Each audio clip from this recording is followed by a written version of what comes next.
before we graph it, we're just going to go through each of the numbers that's in the equation, and we're going to describe what they make the function do. So first thing that's different is this +1. Okay, so we didn't have a +1, we just had like an x in the last question. So if there's a number with your x that's moving it either left or right, so isn't this moving it to the right or the left? The right. Right. Well, left, minus one left. Left, because it's always opposite.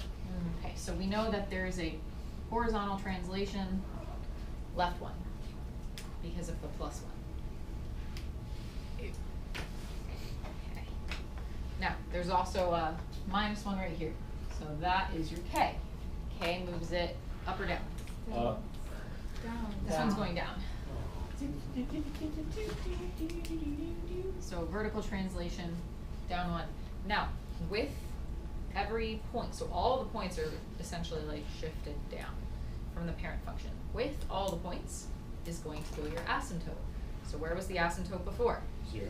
0. It's now going to be at -1. So what is going to tell you your asymptote? The k. So the very first thing that you should do for each question is draw the asymptote. Okay, so identify your asymptote and put it on the graph, because if you have the asymptote, you essentially have like the bulk of the graph. I know that the rest of the graph can do one of 4 things. It's either going to go like this, it's going to go like this, it's going to go like this, or it's going to go like this. So like something like that. Can't really like deviate from those shapes. So I know a good chunk of it. Don't we really only need like 3 points? Yeah, so we're going to do like 3 and then the tail. All right, but we're not done. There's more numbers up there. So we also have a 4. What does the 4 do? Stretch. So the 4 is a vertical stretch, which basically just means that the distance between the points is going to be greater than it would have been without before, because it's increasing the y's 4 times faster than before. So like multiplying everything by 4, your distance between points is going to be 4 times bigger.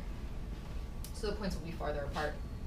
And then the 1/2 tells us if it's growth or decay. So is this growth or decay? Growth. Decay. This one's decay. So it's decay and it's not reflected, so it's definitely decay. So if there was a negative anywhere, like maybe here or here, then there might be some sort of reflection. There's not, so we know it's decay. Okay, so we know it's decay. It's not reflected, so this graph is going to look something like this. Ish. And now we'll make some table to find out specific points. Now, it's kind of up to you what points you want to use, but if there is a horizontal translation and you use the same points that we used in the last question, you might wind up with like not so great numbers. So if you use like -2 to 2 and there's a horizontal translation of like left 10, those probably aren't the best points, because the center of your graph like moved. So those numbers might be really, really big or really, really small.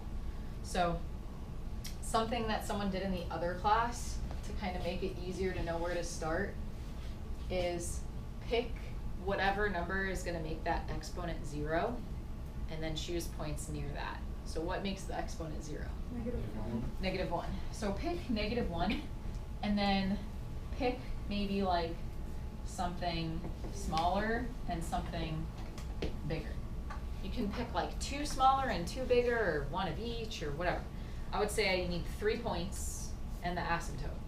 So any, like, you could do like 1, 2, 3, you can do like 1, 2, 3, you can do 1, 2, 3, 1, 2, 3. You can see where I'm getting at? Mm-hmm.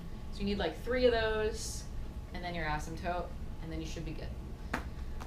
So let's start with the -1. So this is why it's nice, because it makes your exponent 0, which makes the math a lot easier.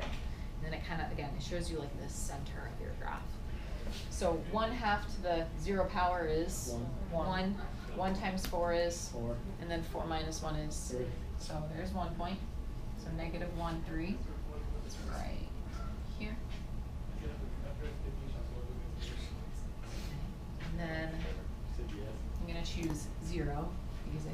make math nice. So I have 1/2 to the 1.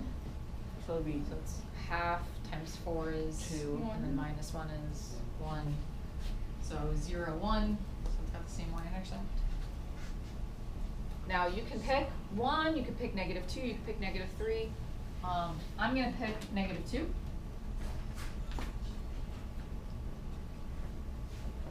and that'd be a, So it'll be, oh, so it'd be, reverse would it, so it'd be 8 minus 1, which is 7. right.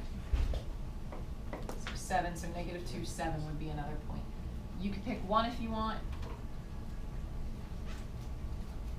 Okay, and that should give you 0. Okay, so again, you just need like 3 of them. But if you, this one's like too big, so you probably wouldn't want to pick that one because it doesn't fit. So we're coming down. How'd you get 0? So once you Oh, I see. have, Wait, you got 4 minus 1. no, so this is a 4th, times 4 is 1, and then 1 minus 1 is 0. Once you have like 3 points, you want to connect those, and then you're going to just kind of trail it off or drift it towards the asymptote until you're basically like almost touching it, but not really touching it. They're just like gliding next to each other. They can be like touching a little bit, you know, like if you use 2 different colors, they can like look like they're touching, but you know. What you don't want to do is make it go, you don't want to do that. This is not going to go past your asymptote. So you want 3 points, and then you want to drift it towards your asymptote, and that should be good.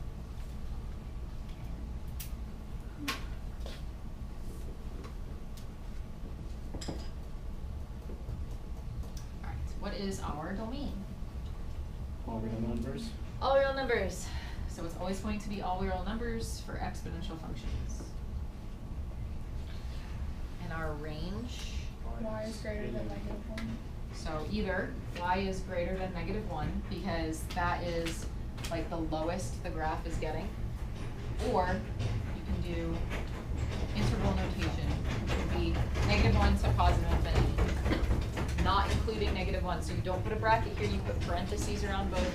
You are not actually including -1. That's just like our boundary line.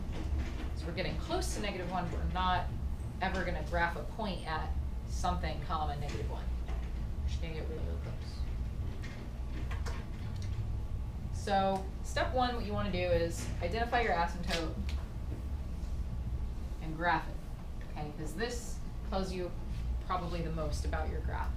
Okay, after you graph your asymptote, then you might want to kind of go through and see if there's like any reflections so that you know what this is looking like. If there was a negative sign in front, then this would be reflected this way, so it would look something like this. If there was a negative sign in front of the x, then it would reflect this way, so it would look something like this. So it helps knowing if there's a reflection, because then you can kind of anticipate if your points are correct or not. And just make your little